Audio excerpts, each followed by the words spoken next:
Hi all అందరికీ head massage చేయించుకుంటున్నాను అనమాట. అసలు ఫస్ట్ టైం ఆయిల్ మసాజ్.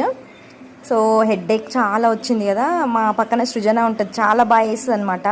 తను మసాజ్ కానీ ఏదైనా సరే చాలా బాగా సర్వీస్ చేస్తుంది. తర్వాత ఇక్కడ వచ్చేసి ఆయిల్ పెట్టుకొని ఇంక అట్లాగే మేడంకి మేము సన్మానం చేసి గిఫ్ట్ ఇద్దామని 10 days నుంచి అనుకుంటున్నాము.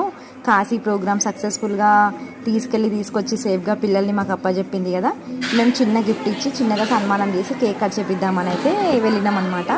మా రిషి వాళ్ళు నెక్స్ట్ ప్రోగ్రామ్కి ప్రాక్టీస్ చేస్తారు, అలసిపోయింది చూడండి. అందరైతే షాక్ అయిపోయారు, మమ్మీ మీరందరూ ఎందుకు వచ్చిర్రు అని చెప్పి. మిల్కీ ఇక్కడ హాయ్ చెప్తుంది. మిల్కీ, అమ్ము, హనీ ముగ్గురు ఇక్కడ నుంచి వెళ్తారనమాట, మా ఇంటి దగ్గర పక్క పక్కన వీళ్ళందరూ.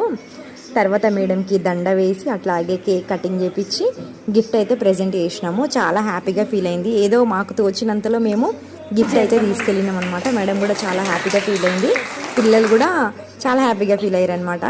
ఇట్లాంటి గురువు దొరకడం నిజంగా వాళ్ళ అదృష్టం అని అనుకోవాలి. అంటే చాలామంది అన్నారు క్లాసికల్ డ్యాన్స్ చాలా బాగా చేస్తుంది, మంచి మంచి ప్రోగ్రామ్స్కి తీసుకెళ్తుంది రిషి వాళ్ళ మేడం, మీకు చాలా మంచి గురువు దొరికింది మీ పిల్లలకి అని చెప్పి. మేము కూడా చాలా హ్యాపీగా ఫీల్ అవుతాం అన్నమాట మంచి గురువు దొరికినందుకు.